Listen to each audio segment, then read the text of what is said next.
Colangelo has been there throughout. He is the managing partner of this whole operation for USA Basketball. When David Stern shows up, and it's August, that's a big deal. The two top teams in the world going head-to-head. David Stern wants to make sure that order is restored in the universe. Well, the United States has not been tested in this tournament. And we'll find out if Argentina is going to be the first team to do that. Point guard play critical. Will Jason Kidd be able to contain Prigioni, who is a young, very skilled player who's got a lot of quickness, nice handle, good outside shot. It's a team that loves to control the pace of the game with its perimeter play and has set a lot of those high screens and then roll or slip the screener to a wide open mid-range jump shot. That was Gonzalez with the first attempt of the game. And as you see, he came up empty. You said he was 11 for 11. LeBron, as we watched Carmelo shoot and miss everything, LeBron hit his last shot in the previous game, Bill, so he's really 12 for 12. Gosh, I knew I should have been watching these games at the end a lot closer. But with the United States beating their opponents by incalculable margins every single night, it has been difficult for the coaching staff to get the team to focus in, but they know how important this game is, not only in the standings of what's going to happen Saturday, but psychologically as well. Scola inside, and that's just a portent of things to come. And Carmelo Anthony anticipate a little bit of rust for Carmelo early on, missing last night's game. He's going to test out that heel. Some of the players who haven't been playing much with the games every single night. This is the 6th straight day of a game. The guys who haven't been playing, they've been coming over in the mornings to shoot around a little bit before the team meeting at noon, where they have food, film, and Jason Kidd gets away with an out-of-bounds violation there. Kobe Bryant comes up shooting and drops it down for the first deuce for the USA. Kobe Bryant, who has done whatever he's wanted in this tournament. Score, defend, rebound, lead, cheerlead. His work ethic has just been unsurpassed on the entire roster. Shot from deep won't go down, and so Jason Kidd's going to push it. This is where the United States is at their best. Kobe Bryant 2 for 2 to start the night. And the great thing about the roster that Krzyzewski has at his disposal is that if a guy misses a shot, they just go to the next option right away. They don't have to come back to see if a LeBron or a Carmelo can get hot. Inside Scola once again. But to see how he moves without the ball, I'm really looking forward to seeing Scola play for the Houston Rockets this year. It will be a totally revamped team. Rick Adelman, the new coach there. You got Mike James coming back to play. And you got a different style that's going to capitalize on Yao Ming's passing, because that's what Adelman's game is all about. And hopefully they'll be able to overcome the negatives that Steve Francis and Bonzi Wells will most certainly bring to the team in Houston. They could turn around. You never know. sometimes Brooklyn changes cover every now and again. But this tournament hasn't thus far. It's been same page. The competitive drive that he has, with all the focus being on Carmelo early in the tournament, Jason Kidd, then LeBron's perfection last night. Kobe Bryant has come out to say, hey, I'm here to play as well. And that's what's really great about this team, because while those intra-squad rivalries do exist, Krzyzewski's been able to keep all the egos in control. Which is an interesting thing, because here's a guy who normally doesn't have to worry about that as a college head coach. No. But the NBA is different, and Krzyzewski has acknowledged that in the comments that he's made about Kobe Bryant. Will be his first miss of the game. Well, there goes the record. Thought he was going for it. But when they were asking Krzyzewski about what advice that he has for Kobe Bryant, as Kobe seemingly always struggling to overcome some form of adversity, he said, look, you can't give a guy like Kobe Bryant advice. What you can do is give him support and encouragement, and that's the positive value of leadership that Krzyzewski has brought to this squad, as opposed to the negative harping and complaining and whining that we've had with previous additions of the U.S. national team. But Kobe Bryant, to his credit, in this tournament, he has more assists than Chauncey Billups. Now, the leading assist guy are Jason Kidd and Darren Williams, who have 33 assists between them. LeBron has 30 assists, Kobe with 19. Chauncey, playing with a different cast of characters, doesn't have that ability to kick it ahead to the great finisher, so he's looking to put it up a little bit more himself, and a ball handling violation by LeBron, who's perplexed as can be with the turn of events here. Well, he dribbled it out of bounds is what I think happened, and I think he thought he still had it on the hardwood. And nice to see the fans picking up the international flavor of displeasure with the referees by whistling themselves. A great poke away defensively by LeBron James. Transition opportunity for the United States. Kobe Bryant tried for the lob into Carmelo Anthony, but Argentina read that one all the way. Argentina will not panic. This is a veteran team. Their coach, Sergio Hernandez, is just outstanding. They've been there a long time. It's an older group of guys, even though they're still missing quite a contingent of players. Yeah, they're missing an all-star team as far as Argentina goes. Well, Argentina is clearly the second best team in the world. Scola, nice move underneath. Well, he's a workhorse. He's got the good footwork. He's got nice hands. He can catch everything. And one of the great things, out in the passing lanes, that stepped out of bounds. That was a great attempt by Delfino, but he had to go out of bounds to get around the USA player, and in doing so did not reestablish himself. A good look at Sergio Hernandez. They call him La Oveja, the sheep. Any idea why? Maybe they're planning on leading him to slaughter tonight. Kobe Bryant is bringing it early tonight. They'll go to the free throw line as well. Will the United States try to make a statement tonight? Now, this is the first time this group has played against the Argentines since a year ago when they beat them in the consolation game. And now, consolation games, John, are just very frustrating, especially when you consider yourself the best. Some people call them bronze medal games. I've played in far too many consolation games. That's why they stopped having it in the NCAA tournament. Argentina, which is one of the founding members of FIBA back in 1950, and they hosted the first World Championship, a 10-team tournament that they won in Buenos Aires. Delfino shot from outside one go. Carmelo ahead of everyone, but the ball skipped just past him. Now he comes up shooting a three. Rattles out. Ill-advised shot. Carmelo, he's running freely and smoothly. That's a good sign, but the skill level a little off. Just the one day, in the sense of, okay, you're sitting in your hotel room thinking, okay, my foot's hurting. How is that going to react when I start really sprinting, or when I cut hard, or land awkwardly? In that situation, just get the ball, give it to somebody else, move without it, get it a give and go, easy layups, offensive rebounds, some transition opportunities, and your rhythm will come right back.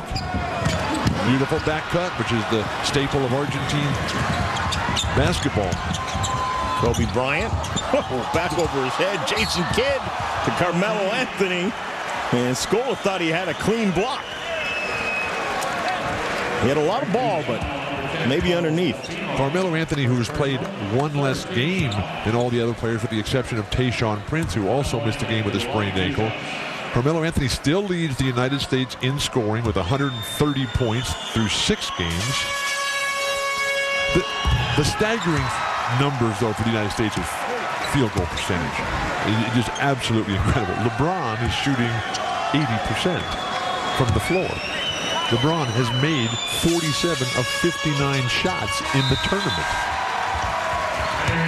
And as a team from two-point land, the United States is shooting 67% from the field and 45% from three-point land. I read somewhere those are pretty good numbers. Yes, no matter who you're playing. I think a few NBA coaches would be happy with that. You know, No, they would find some way to, to find fault with it. Chauncey Billups hauls in the pass from Kobe Bryant, and then LeBron James misses. He is human. Take him out. Check his credential. Beautiful basketball. Oh, great play underneath. Beautiful pass from Scola.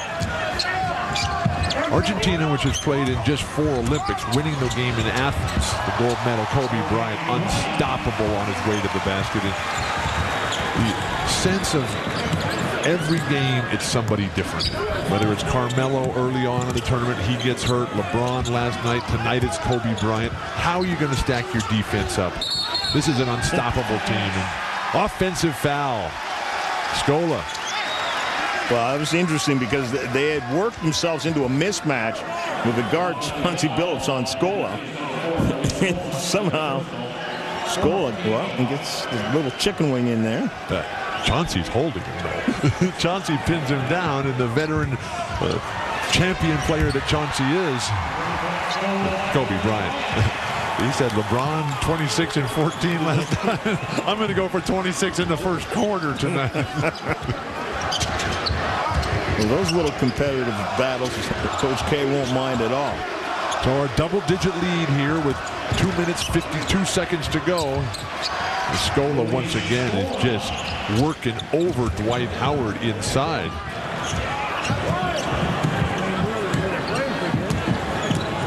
But that's the beauty of the Argentine system, in that they move the ball, they execute with skill, and they don't try to use athleticism that they don't have. And we've seen some real quality big men in this tournament. Scola, Batista, Adam Parada from Mexico. How about Amari Stoudemire? He's pretty good too. Yeah. I'm talking about the guys who aren't on the United States. In the passing lane, Amari Stoudemire able to come up with that loose ball and wisely finds a guard as opposed to trying to do too much by himself. Stoudemire has been one of the top scorers off the bench for the United States. And Argentina beat the United States in 2002 in Indianapolis. That ended a 58-game USA FIBA winning streak starting in '92. But then Argentina, sadly, they lost in the finals to Yugoslavia with Vlade Divac before Yugoslavia was broken up into 5 different countries. And Manu Ginobili, he had a sprained ankle, very limited in that game. Qualifying for the 2008 Olympics continues Saturday. The semifinals are at hand, and the 2 winners will both automatically be in the Beijing Olympics. We start at 4 on ESPN360.com. Then the USA at 7 on ESPN Classic. Remember, all USA games are also available live on ESPN360.com. And what's at stake? You win on Saturday, and you are going to the Beijing Olympics. And not as an eco-tourist. You are going as a competitor. You'll be allowed to stay inside the village. Well, the ecological disaster news continues to flow out of China. So very sad about what's happening with the Three Gorges dams. And I had a chance to watch that new movie, The 11th Hour, Leonardo DiCaprio. Oh, what a special and powerful film that is. I don't know where you get the time to watch all these movies, travel to all these places, ride all these miles, and watch basketball. Don't sleep much, John. No, apparently not. Fortunately, there's 24 hours in the day. Oh, Murray just missing it on the pass from LeBron James, and then that one was a little bit ahead of Gonzalez. And that is why you never throw the outlet pass down the middle of the floor. Goodness gracious sakes alive. Find the guard cutting to the sideline, and he'll take care of the rest. USA having trouble getting the ball in.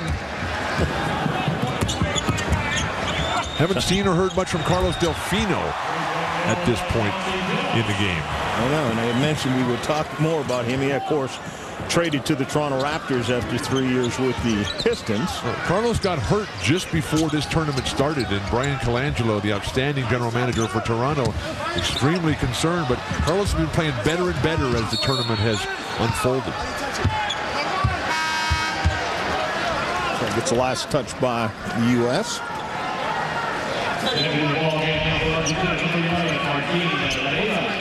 Martin Leyva comes into the game. Always nice when the guys come in and tighten the rubber band on their ponytail. Wait a second. You had the big headband going. I am the first player ever in the NBA to have a ponytail. Okay. Is that in the record books? That's in the record books. LeBron James. Beautiful skip pass by LeBron. Tayshaun back to LeBron. Over to Michael Redd. Off the mark. That's 3 straight games now for Michael Redd, who has not been knocking down that perimeter jumper, and that's what he's out there for. You would think that Mike Krzyzewski might want to put a little pressure on Michael Redd and put Mike Miller in ahead of him one time and see how that plays out.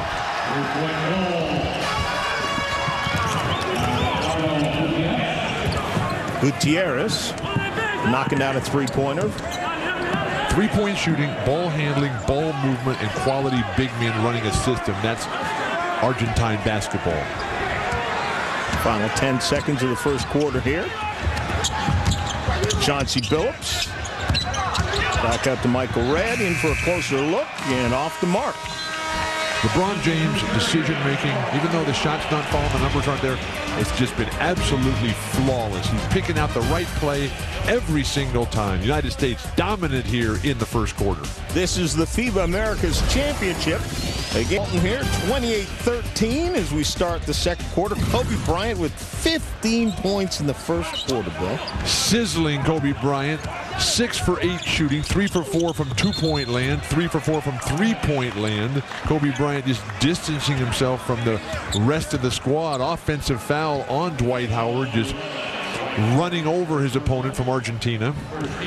Argentina, which is Latin for argentum, it means silver.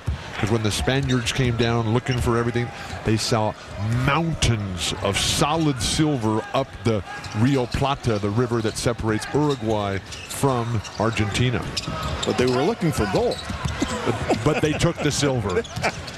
The natives came out with all these incredible jewelry gifts to welcome them and said, this looks like something we would like.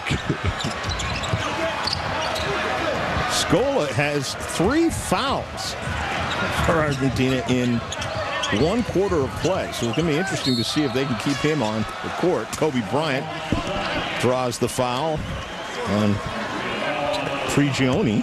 Sergio Hernandez, the coach for Argentina, he's really got to manage Luis Scola's playing time a little bit better, not allow him to pick up the 3 fouls early, because he's really been their driving force. He's got 8 points, an assist, a rebound, but those 3 fouls negate the fact that he's 4 for 5 from the floor. Kobe Bryant is just absolutely spectacular. If you notice in the second half that Argentina's bench is minus 1 of their assistant coaches. Right. That might be the assistant coach who was keeping track of fouls. Well, fortunately, the dirty wars of South America and Argentina in particular are gone. And if you don't have any understanding of that, go check out the Jack Lemmon movie Missing with Sissy Spacek, which was an absolutely heart-wrenching movie, spectacular in its accuracy about what was going on down there in the 70s. Delfino gets fouled by Kobe Bryant. Kobe a little over-aggressive on his defense. But that's okay. You can try that and try to figure out how the refs are going to call this game. And the refereeing in international basketball has always been a very suspect situation. But when you have the depth that the United States has, you can gamble and really test the limits of what the referees will call. Beautiful jumper. Delfino. That's what we talked about. Finally get it going. He was 0 for 4 before that. Lob into Carmelo Anthony. Carmelo looking a little smoother right now. And well, all the great things that Carmelo has done in this tournament and for USA basketball in the last few years, the most important one was the phone call he made at the end of this year's NBA championship, because LeBron was seriously considering not playing this summer. He's been playing so much basketball of late, going all the way to the finals. And so, look, Carmelo calls up LeBron and says, hey, you promised, you made the commitment that you were going to do this. So come on, let's get down there. And LeBron said, yeah, okay.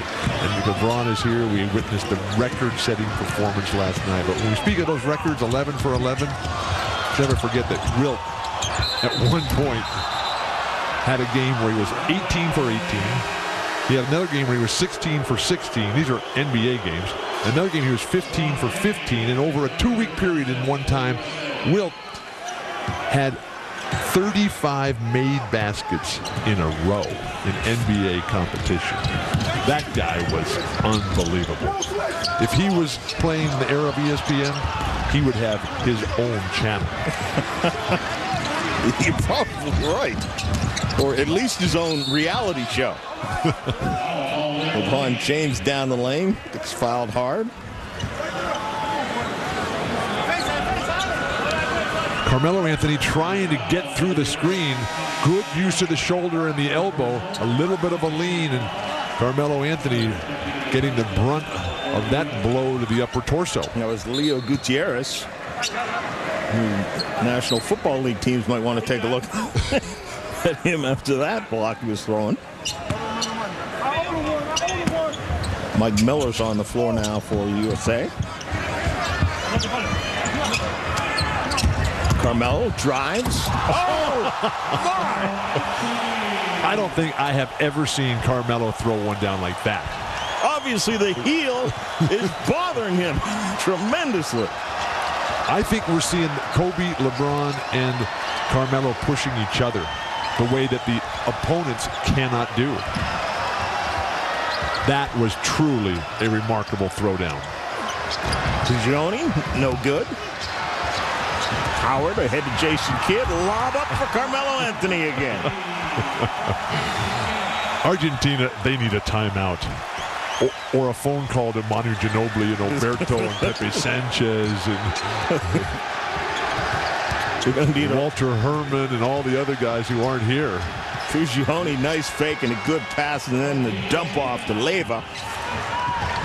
Fugione's a nice little player.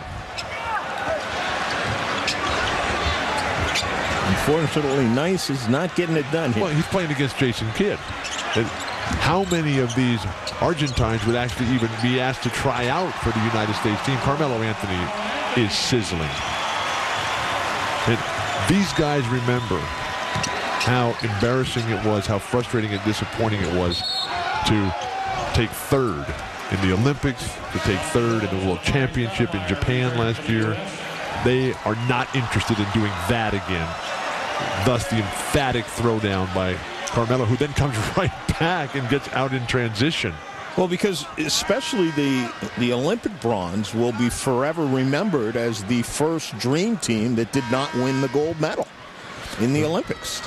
92 was a rout. Barkley was the star of that team. Yep. 96, Shaquille O'Neal, Reggie Miller, Akeem Olajuwon playing for the U.S. The first time. Lenny Wilkins is the great coach. 2000, Sydney. Rudy Tomjanovich, the coach, and Larry Brown. And you got Jason Kidd and Kevin Garnett, Alonzo Mourning. Speaking of Alonzo, did you see the nice thing he did down there in Miami just the last couple days? There's another. He's always doing something nice in Miami.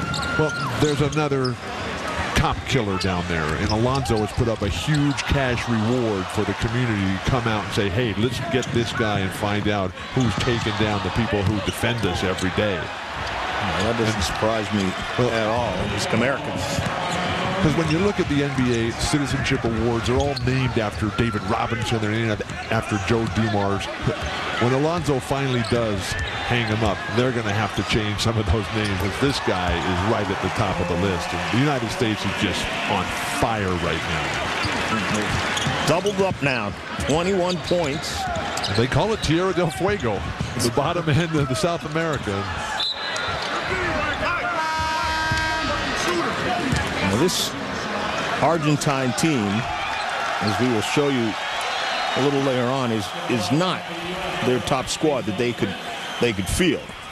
But still, a very good collection of players and a team that has gone unbeaten in this tournament until today and right now.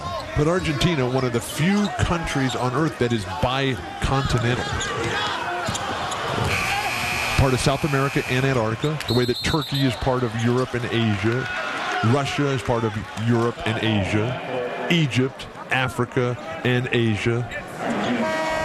And the geography lesson continues. Ladies and gentlemen, still plenty more to come from Vegas. The Athens Olympic gold medal. And the key guy is Manu Ginobili. Right. He is the lead type player that can change anything. Because basketball, if you have the one guy who's the best player, then you can win any game.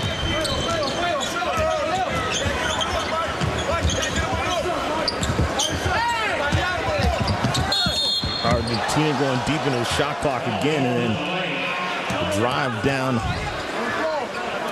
But to show you how important those two guys are, Manu Ginobili and Alberto, playing for the world champion, or NBA champion Spurs against Cleveland in the finals last year. In the final game, the clincher of the 4-game sweep, Alberto and Manu Ginobili combined for 18 of the final 21 points of that game, and 18 of the or 21 of the final of the total 23 points in the fourth quarter. So it was just absolutely domination by the Argentines as they took Cleveland out.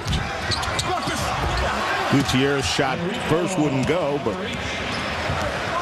underneath to get the rebound and the stick back. While the point spread is not the biggest that we've seen in this FIBA America tournament, John, this is the best the United States has played. It's the most focused, the most determined. And they realize that they're up against a team here, a team that's limited and doesn't have all its players, but they know that they have to get the job done, and it's not just going to be highlight reel material all night long. Is it also possible that they're trying to send a message so that when the phone calls do go out to those players that we showed on the screen that aren't here, that, oh boy, well, we need you. Those phone calls were made, but all those players turned them down. And with the year-round nature of basketball these days, I mean, the NBA, these guys are playing all the time. And at some point, if your life, if you're a performer, you know, and things are based on creativity and imagination, you have to let the mind rest a little bit so it can come back fresh. Tayshaun Prince misses from outside. Porto with the rebound. Trying to dance his way around Darren Williams. Argentina, the 8th largest country in the world, yet sparsely populated. They only have 0.6% of the world's population. But a very long coastline, 2,900 miles of coastline, which doesn't even come close to Canada. Canada has 152,000 miles of coastline.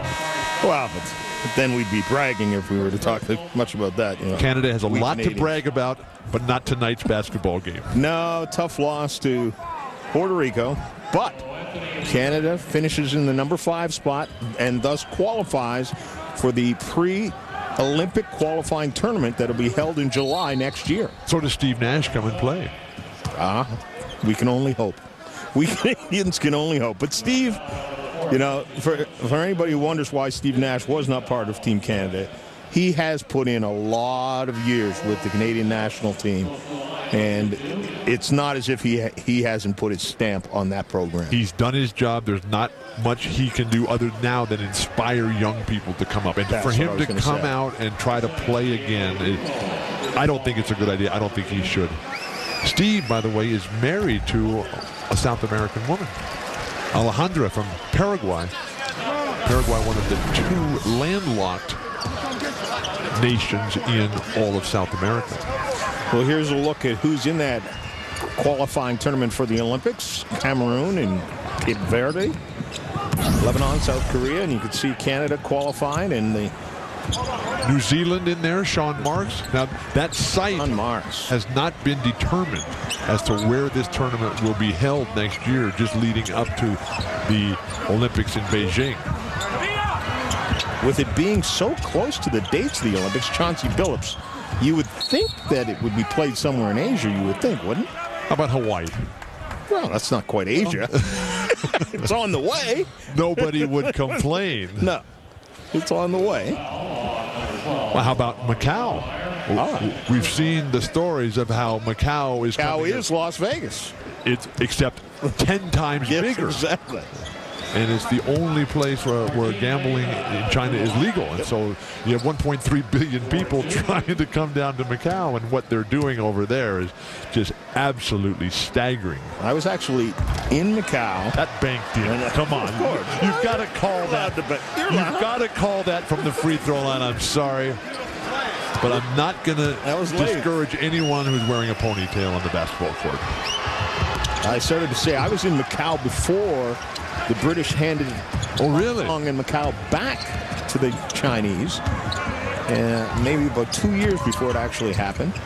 Are you old enough to remember James Clavell's great book, Noble House, about all the powerful trading companies throughout Asia? That was just a tremendous read. A nice pass underneath the Leyva. Duck under, and hard to see how that's not a foul. Great fall underneath. Oh!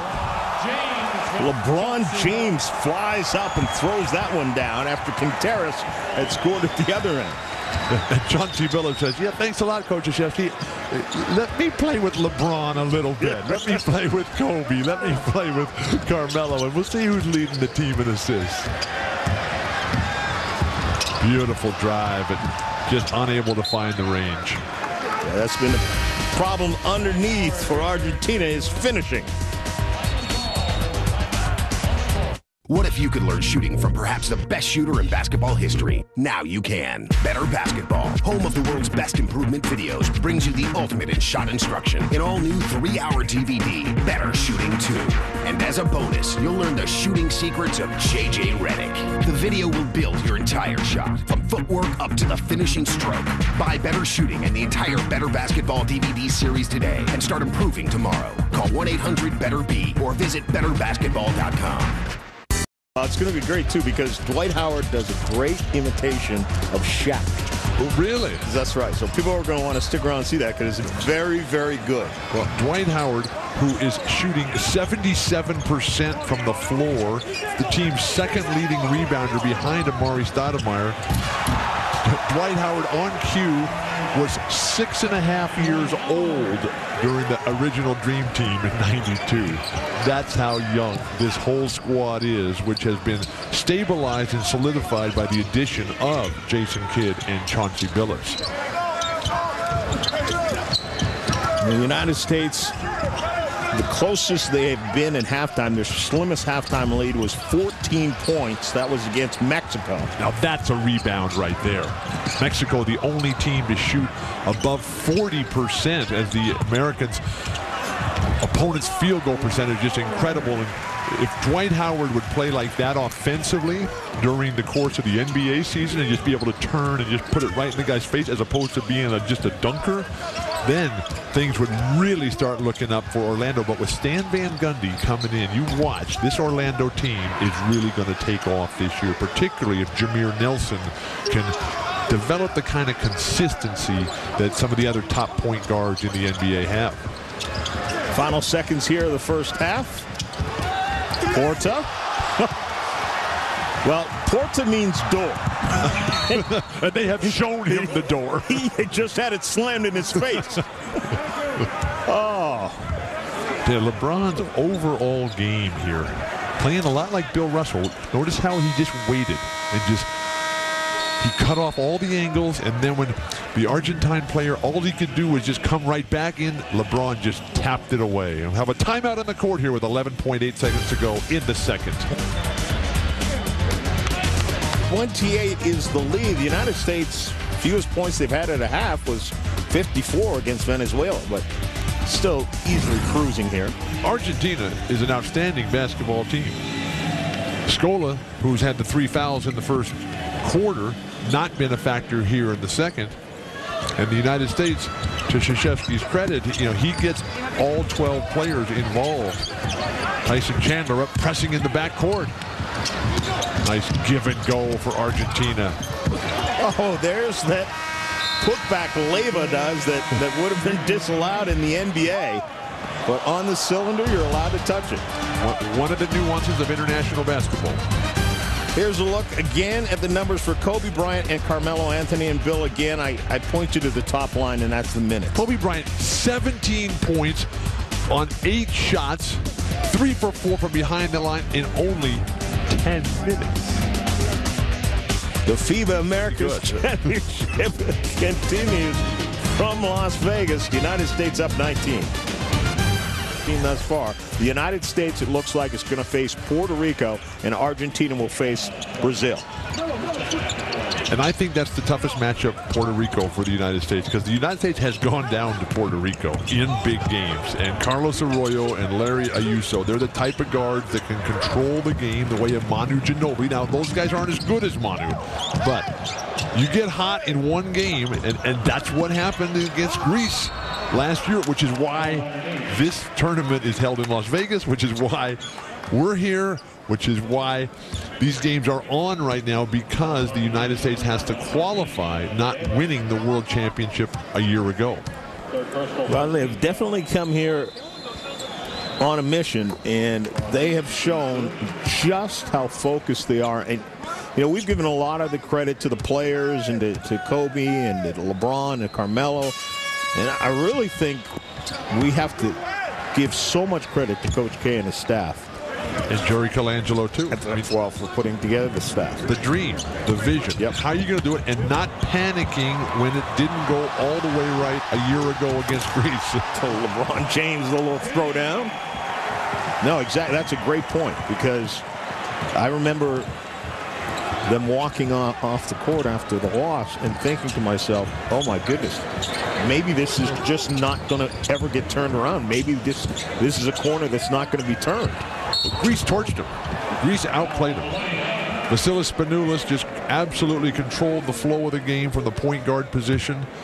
And the United States could not shoot from behind the arc. The point guard play and the problems there were rectified when Colangelo and Krzyzewski were able to secure the commitments of Jason Kidd and Chauncey Billups to come in and bring that size, the strength. Because Chris Paul, he was just getting pushed around. I mean, Chris Paul is going to be a tremendous player one day.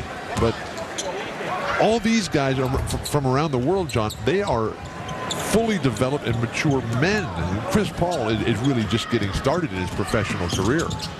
We saw Scola knock down the free throws as he's back into action after having to sit out the entire second quarter, picking up 3 fouls in the first quarter. Sandus on the floor also. LeBron James in the last 4.5 games is shooting 87% from the floor. We are talking a remarkable performance here. The United States in search of its 5th FIBA America gold medal. A tournament that started play in 1980. Brazil has 3 gold medals in this tournament, and Puerto Rico has 2. A great tradition in Puerto Rico for FIBA America basketball. Well, they get another chance at it this weekend after that win over Canada. Scola with the rebound. Puerto Rico actually started this tournament very slowly, and then really came on and started to play extremely well once we got into this quarterfinal. In the first round, they couldn't win the game. No. Just totally out of rhythm. It's a nice poke away by LeBron. The little things that he does to just help his team. Oh, Jason Kidd. What? Hopefully that ball was tipped. I was getting ready to say, if that wasn't tipped, then Carmelo Anthony better never throw another lob pass the rest of his career. We know Kobe can jump, but maybe not quite that high. Even Kobe would need a catapult to get up to that one. Carmelo Three-pointer on the way and good. You know what was great about that halftime feature that you had on Dwight Howard there was just the spirit that he has. What a fun-loving guy, and him with the Shaquille O'Neal impersonation and the dance moves. And speaking of dance, how about the tango down in Argentina, the national dance down there? They just have a great time there in Buenos Aires. 14 million people in the metropolitan area of Buenos Aires. There's a major cultural center.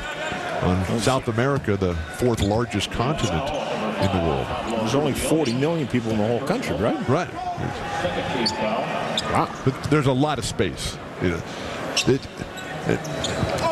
I think that Argentina is probably second to Chile in terms of countries that have the greatest longitudinal span of any country on earth. Kobe with the reverse. The show is on. I think the show started last week. And it's continuing. But they're playing better tonight, John, than they played the entire tournament. They're sharper. They're more serious. They realize that Argentina has a real squad here, even though their top 5-6 guys are not here and will be there in Athens next year. Leyva with the foul as he was hanging on to Howard as the lob pass from Jason Kidd came in. But one thing that's going to happen here is the United States, which has been playing so much basketball, all these guys just the last 2 weeks has nothing but basketball. Tomorrow, a well-deserved day off, and a lot of the players' families are going to come into Las Vegas. And so while the serious nature of the business at hand will still be at the front of their minds, it'll be good to spend a little bit of time with their families. Scola on the floater off the feet from Prigioni doesn't go down. LeBron James. They cannot call this offensive foul. Yes, they can, apparently. LeBron doesn't believe it either, or no, his coach can. Mike Krzyzewski does not look like a coach who's ahead by 25-plus points here. This is an interesting call that obviously the referee had a better angle than we did.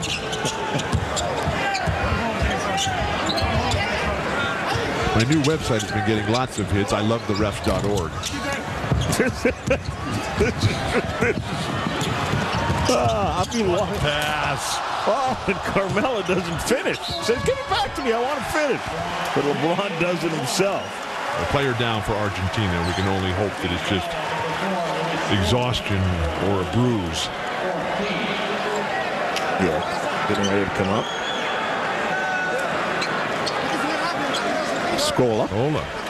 Hate to see that happen with so much of the action still to be played here in Las Vegas. You know who hates to see that happen? The Houston Rockets. He's going to be a player for him. Well, they've alongside of Yao Ming. Right. They think they've got something real special. Well, Chuck Hayes is a good workman-like player, but who's not an offensive factor at all. But this guy, Scola, he can move, he can think, he can catch, he can shoot, he can finish, he can rebound. He likes the physical game. You got Tracy McGrady, you've got Yao Ming, you got Scola, Mike James. It looks like Rafer Alston's has worked his way out of there with 2 very serious arrests in the last 3 weeks. So, and with Rick Adelman coming in, remember Rick Adelman had Vlade Divac and Chris Webber playing that great high post basketball, which Jeff Van Gundy never utilized Yao Ming's passing abilities. Just everything focused on defense and effort, and championships are won on the offensive end. And you just have to go back to the '88 Olympics when the United States had David Robinson, John Thompson coaching, a lot of really tremendous players. The last time that the Olympics for the United States were competed for by the college players. Right. And you have this Soviet Union team coached by Alexander Gomelski, the Hall of Famer, just an absolute genius. You had Sabonis, who was as great a big man before he got hurt as anybody that ever played. And you got Marshallonis in there. This was a fantastic team, and they ran the United States off the court. The United States thinking, well, we're just going to try really hard and play defense. You got to fill it up on the offensive end, and that's what Rick Adelman is going to do there. Houston is going to be a vastly improved team, and maybe, just maybe, Tracy and Yao Ming will get their first NBA playoff victory. Well, Carlos Delfino, you saw, knock down the shots now with the Toronto Raptors. He actually one of 3 players with Detroit last year to play all 82 games. Antonio McDyess was one, and Tayshaun Prince, playing for Team USA, was the other. Carlos Delfino will be better in Toronto because they need him more. Toronto is one of those teams that's very close to being a power. Chris Bosh is just outstanding. TJ Ford, a brilliant leader. And then the general managership, Colangelo and Sam Mitchell is the coach. Toronto, they won the Atlantic Division this past season. And New Jersey will be right there. It's still a major question mark as to what's going to happen with the Knicks. You just can't figure out, really what it is they're thinking in terms of, okay, we got all these problems, all these personality issues, questions about character, who's going to do what, who's going to end up on the front page of the Post, and so you bring Zach Randolph in to settle everything down. Yeah, it is just an interesting mix they have down there. Kobe Bryant, no, he didn't finish that. Kobe Bryant. And he ends up over at the bench and giving everybody. I can't remember when the last time the United States players were sitting down over there. The back cut, Jason Kidd, like John Stockton, like Magic Johnson. You got the finishers like Kobe, like James Worthy, like Karl Malone. This has been so much fun to watch. The way these guys have played together and the unselfishness, the ball movement. 99% of the time during this tournament, I mean, it's just been absolutely flawless basketball for the United States. Off the board, Tayshaun. Tayshaun says, that's not the play for me. That's the play for LeBron, right? That wasn't for me. Well, early in the tournament, they did one to LeBron like that. Oh. Scola down the lane, gets fouled. One of the fascinating things for me about Argentina, John, is why Argentina? In international basketball, it's always been the United States, clearly number one. The Soviet Union was there before they broke up. Yugoslavia before they broke up. Lithuania always had the great players. But why Argentina? And where did all these guys come from? And the coaching, the organization, the thousands of club teams that they have throughout the whole country. And you've got Manu Ginobili now, who's going to open up a new club in Bahia Blanca, his hometown. And he's just named Manu Ginobili as a UNICEF ambassador. So things happening in Yugoslavia. Excuse me, Argentina. Well, there too.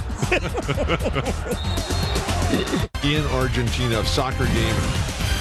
Who can forget the magnificence of Diego Maradona and the golden goal in the '86 World Cup Championship? And I was a little caught off guard when I saw that Maradona was having some substance abuse problems recently. And so with his cocaine addiction, when he went to Colombia to get treated for that, I was scratching my head and saying, I'm not sure how that's going to work out.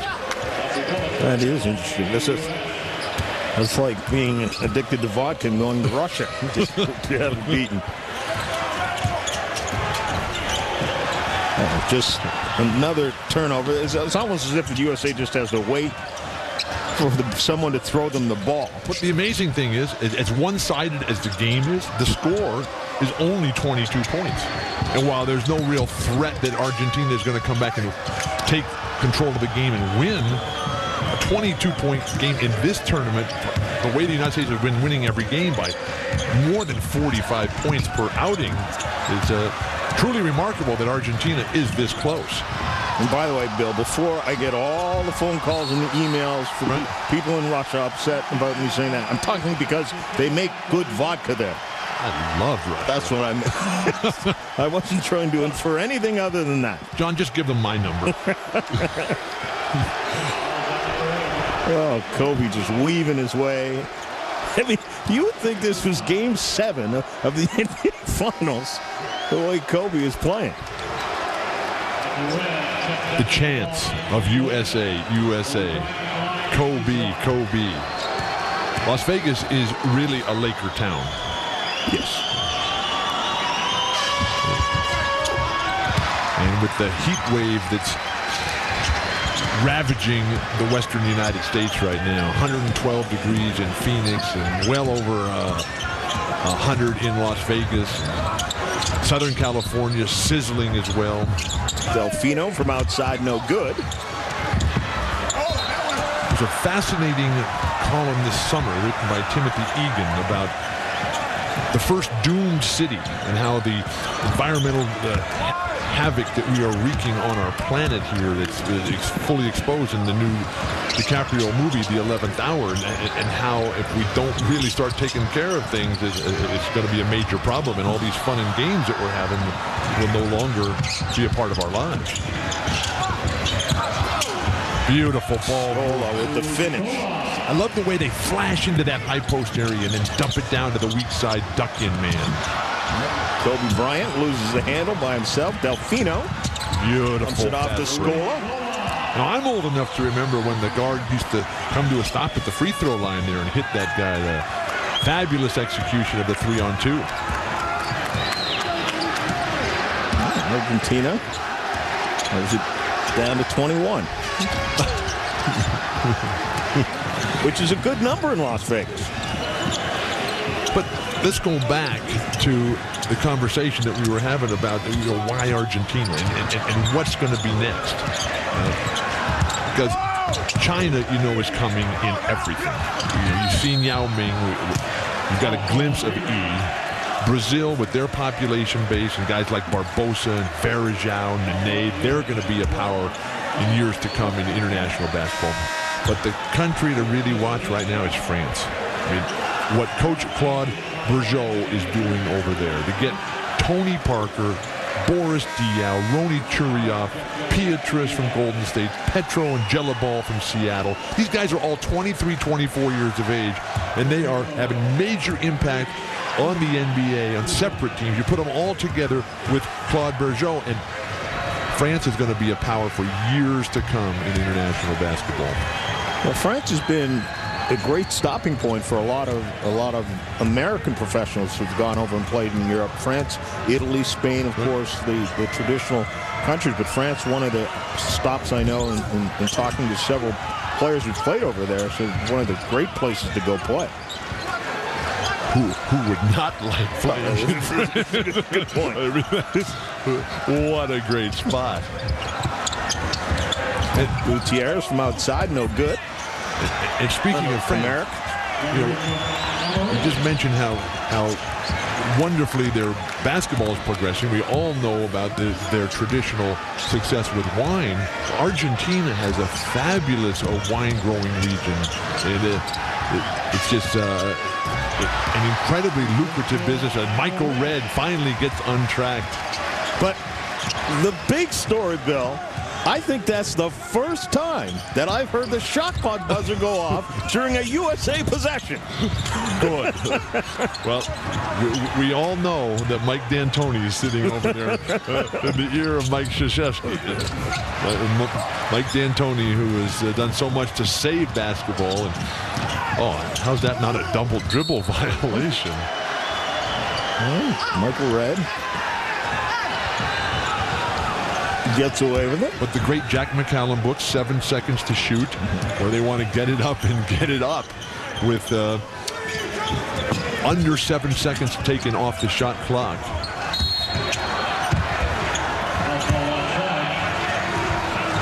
Foul called against the USA, but again, they're lead at 21 points. Chauncey Billups. We've seen some solid big men in this tournament, non-USA players, and Scola leads the pack. Batista was very good for Uruguay last night. Adam Parada for Mexico.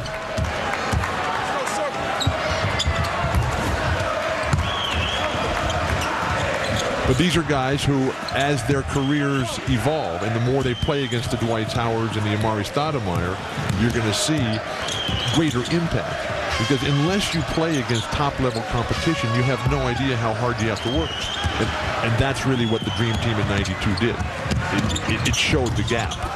The only reason I paused there, Bill, is because I was, as a Canadian, I was waiting for you to continue with Samuel. Well, Samuel Dalembert, yes. Well, Samuel Dalembert is good, but he's He's got a long way to go in terms of understanding the complete game. Right. And then he's got a very promising body and the gifts. Hard to see how that's not a foul to the free throw line for Chauncey Billups. But no, I want more from Samuel Dallenberg. The same way I want more from Dwight Howard and from Amari Stoudemire. I mean, let's be more than just dunkers. You look at this guy's body, the same way with Amari Stoudemire, Tyson Chandler, and there really is no limit to what they can do. And that's why their role models should be Akeem Olajuwon and Tim Duncan, who disdain the whole nonsensical concept that you're a big man, you just go out there and dunk the ball. No.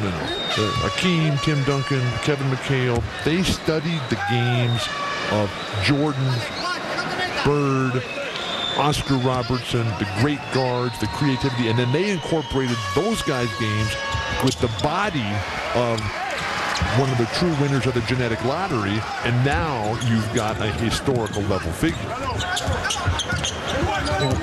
Why is it so much, Bill, that over in Europe, South America and such, the big man understood that sooner than we did over here? They practice more and play less.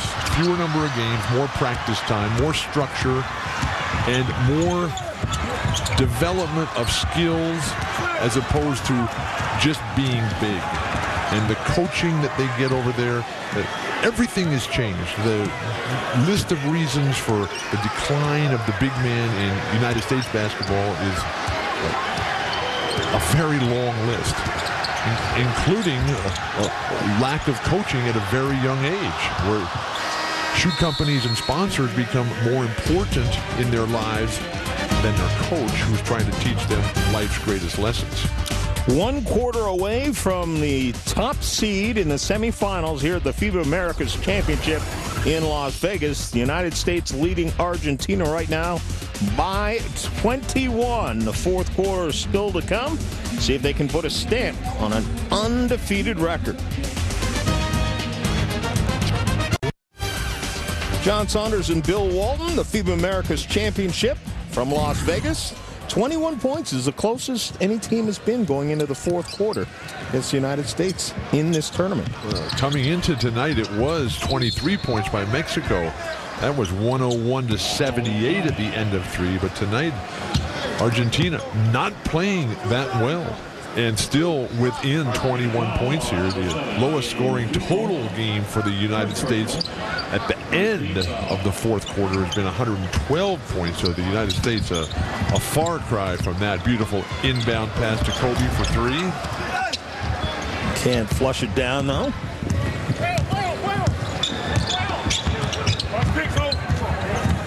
We were talking about the big men. We haven't said happy birthday to Robert Parrish, who turned 54 years old today. 54 years young. I was singing to him on the phone, and he hung up on me. So, I'm tired of you harassing me, Walton. Please, leave me alone. Oh, I would never do that to you. Of course, I don't imagine you'd figure out when my birthday was either. Oh, LeBron with the reverse.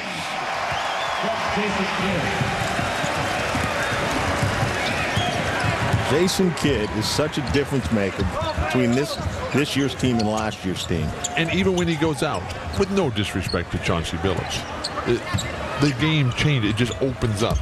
And you see what would be the possibilities for the New Jersey Nets if they had more than just Vince Carter and Richard Jefferson. Well, we got Christopher will be coming back. We hope. You never know. Hopefully Jamal McGlure will be able to do something. He's been in hibernation recently. Well,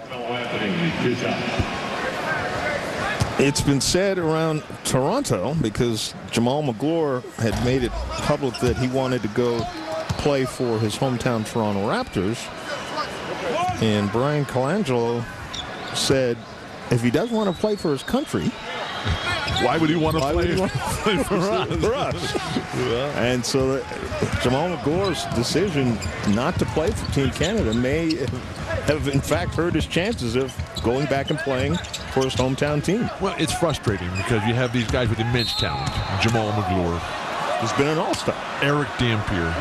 And you look at him and you say, okay, where's the self-motivation? Where's the drive to really go out there and make it happen? And that's why when I look at Dwight Howard, I say, yeah, because this guy's got it. And he's got the personality. Now, if he can get the coaching, and if he can get the support of his teammates. And it was really sad for Dwight Howard that Grant Hill was hurt the whole time. Because, you know, Grant Hill could have been that guy. And now that Grant's going to go and play a limited role on Phoenix, maybe he can make that extra contribution to Amari Stoudemire and Deshaun Murray and Boris Diaw to get them over the top. A foul and a little reach in. There's Sergio Hernandez.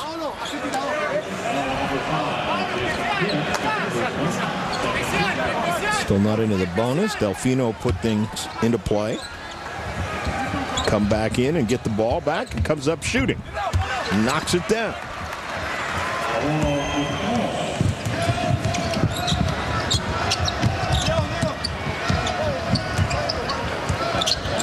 Now, if you're the coaching staff of the United States, I mean, this is another dominant performance. But you know you're basically playing against the B team for Argentina. Are you concerned? I'm concerned not only as a coaching staff, but as a fan as well. Because the United States has played their best game. Argentina hasn't shown much. And this is a 20-point game, 20, 25-point game. Somebody gets hot, somebody makes 3 or 4 three-pointers in a row, and all of a sudden things get a little dicey out there. So whatever drives you, motivation, it doesn't make any difference what that is. But the coaches will find something, and I think there is room for concern here, because the United States, as well as they've played, as Carmelo gets into the lane, basically as the referee was handing the ball to the shooter. But Carmelo's been working on that a lot. But with their mantra being 1, 2, 3, dominate, we've seen domination, but not on the scoreboard tonight. Only on the individual plays, and to be able to put it back to back so that you get those successive runs where the other team just eventually throws their hands up and says, we quit. That has to be the goal. Lagrippo goes to the line. But again, as I'm saying, for Coach K and crew, they know that if Manu Ginobili's out there, Andres Nocioni's out there, I mean, you're throwing up 30 points right there. Well, in addition, Manu Ginobili, the only player in basketball history who's got an NBA title. Oh no! LeBron, that's a shame you didn't finish that. Because if he had finished that, we'd be watching that forever. Jason Kidd, hey, don't worry about the foul. That was like the play when Vince Carter threw it to himself in the All-Star game. Look how far away he is. And how high up on the... the crowd. Hit the top corner of the backboard and came right to LeBron. You know, it looked like LeBron mistimed the jump a little bit, but how could you anticipate where that ball was thrown from and then to? Just... They got to try that one again. Lagrippo knocks it down in a quick steal. Porta with that steal.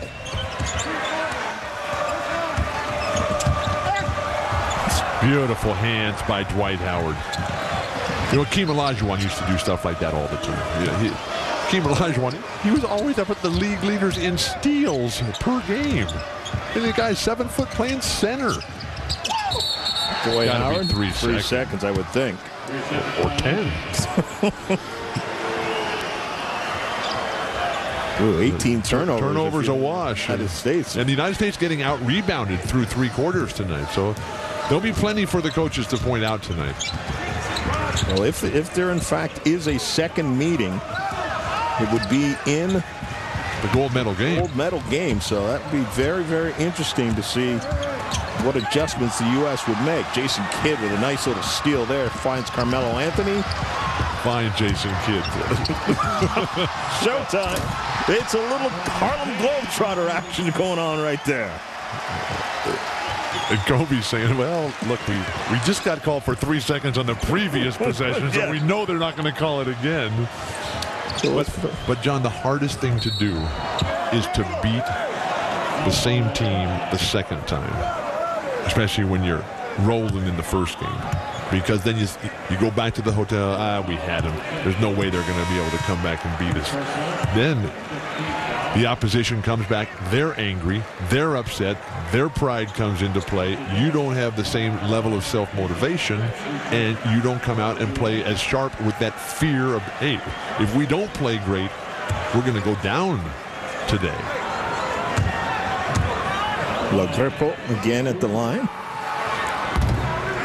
One of the great things about Argentina that I really enjoy was the way David Halberstam, the tremendous writer, would go down there every winter and go on a fly fishing trip. He was an avid fisherman, and just the fishing in Argentina, the outdoor activities and opportunities with the Andes Mountains, and he would always write these remarkable stories for ESPN.com about what it was like to go down there. It'd be dead of winter, freezing up here. He'd be down there having the time of his life, and I'm really looking forward to the new book, The Coldest Winter, coming out.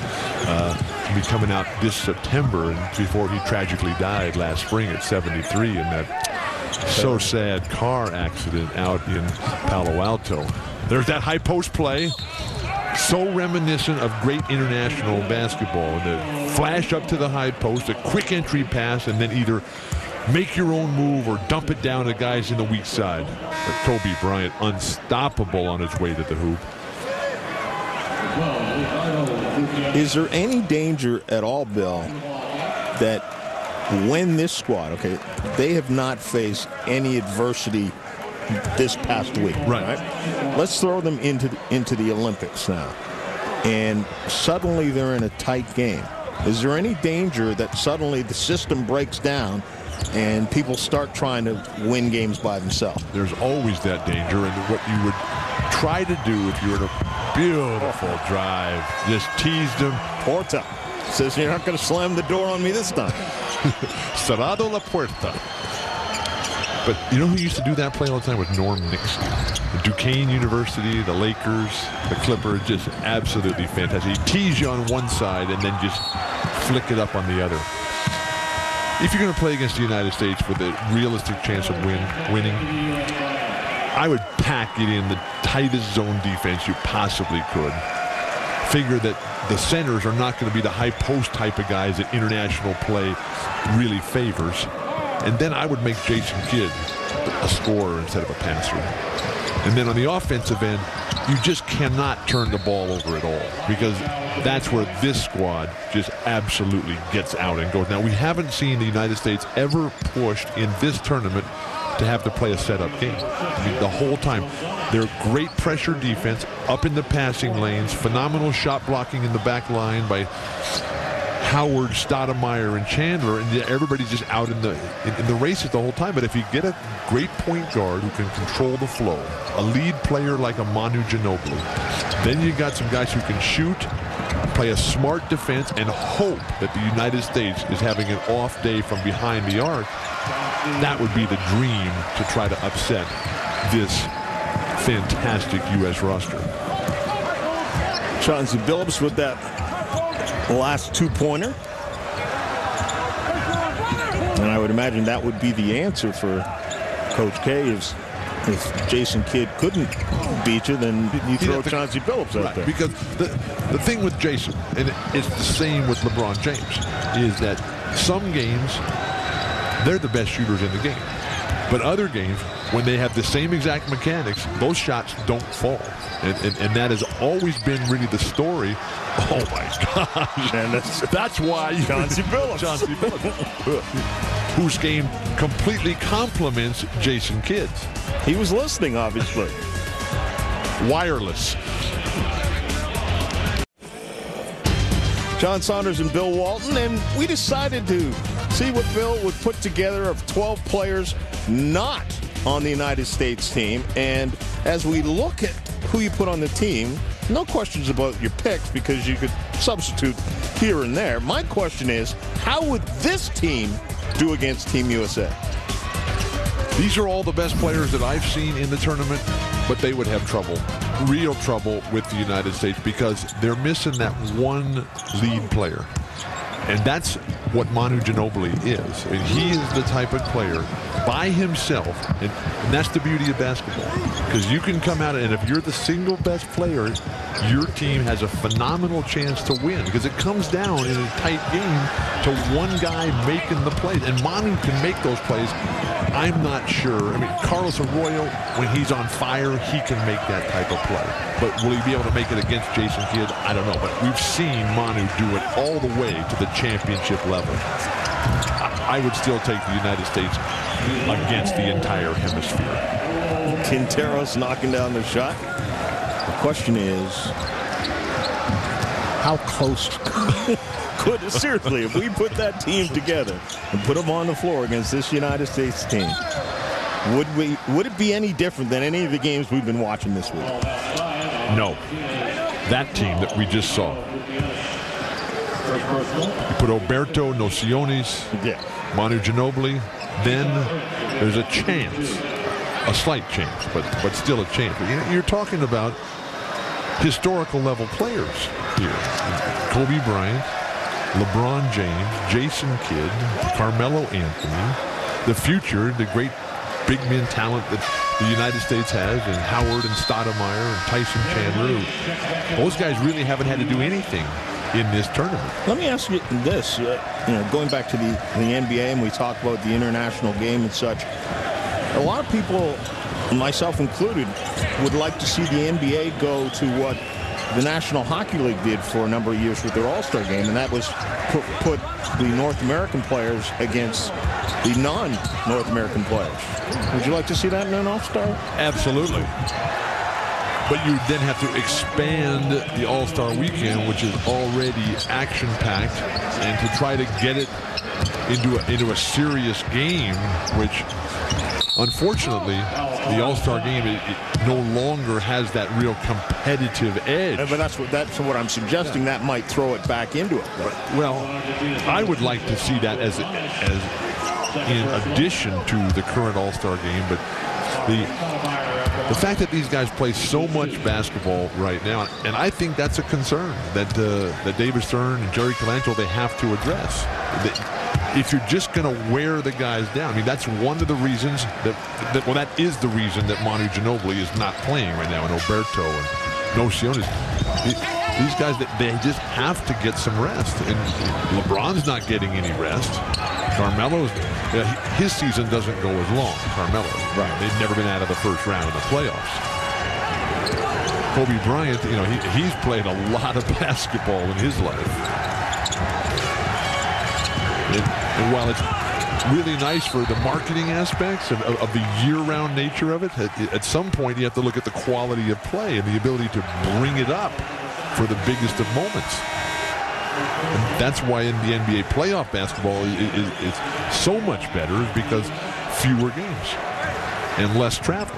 Where in the regular season, you're on a plane every day. And you're playing every other day. In the playoffs, you're on a plane once a week.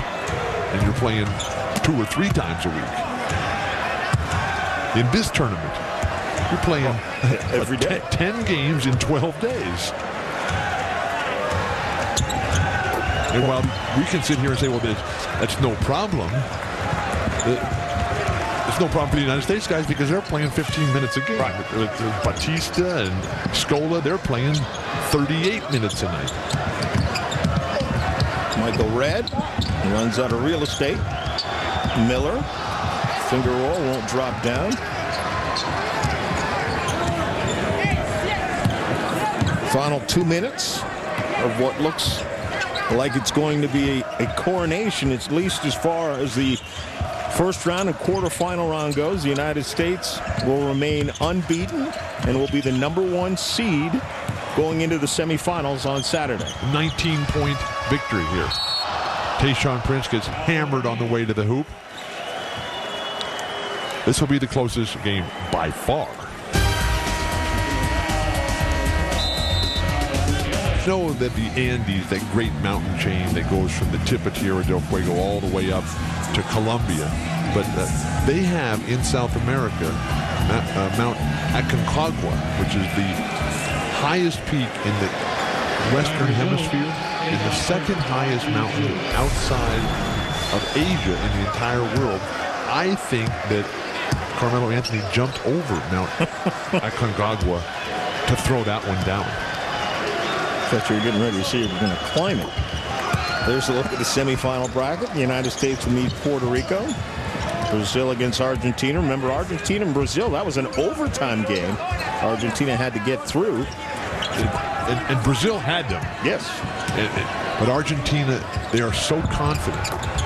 And they've played with confidence here. And we are talking about a team that has been not even competitive in this game in terms of control or winning, and they're only down 17 points against a team in the United States that has played, I think, arguably its best basketball in this game, even though they haven't had complete control. But the razor-sharp performance in the first half in particular. But right now, Krzyzewski has apparently called things off. Well, but you know what's also interesting about this score, and again, the game, I'm not trying to suggest that this was a close game by any stretch of the imagination, but Scola hasn't played a whole heck of a lot. I mean, he picked up the 3 fouls in the first quarter. They had to sit him down in the second quarter. Then when this game was over, they sat him down again because they know they're going to need him in the semifinals and perhaps a championship game. It's very interesting. Their #1 player they do have here did not play much tonight. Well, Sergio Hernandez, this guy is a very smart coach. And they know that they've got to win Saturday's game. So the way that Krzyzewski rested everybody in the second half of last night's game for the United States, Scola played very well in the opening quarter, did have 3 fouls, so now you got an excuse to take him out, but now he's going to be fresh for Saturday's game against Brazil. They win that game and they're in the Olympics, which is their only goal. They're not going to go jumping up and down by saying, you know, we took second, or, you know, or even if they win the gold medal. The goal is to get to the Olympics. Saturday is really the Olympic qualifier. The 2 winners on Saturday will have punched their ticket to Beijing. And the final seconds tick off of what is going to be another victory for the United States as they remain unbeaten. But again, the closest game they've had thus far, Bill, at 15 points. But again, you can't read anything into that as coaches exchange words. Outstanding performance by the United States. They got it done, but now one more game. Saturday's victory against Puerto Rico, not assured. Puerto Rico has beaten the United States team as serious underdogs with these guys, with LeBron, with Carmelo, with Allen Iverson, with Tim Duncan. Carlos Arroyo lit them up and led the way. But the United States, they have to take care of business on Saturday to get to the Beijing Olympics. 91-76 is your final. We'll be back in a moment.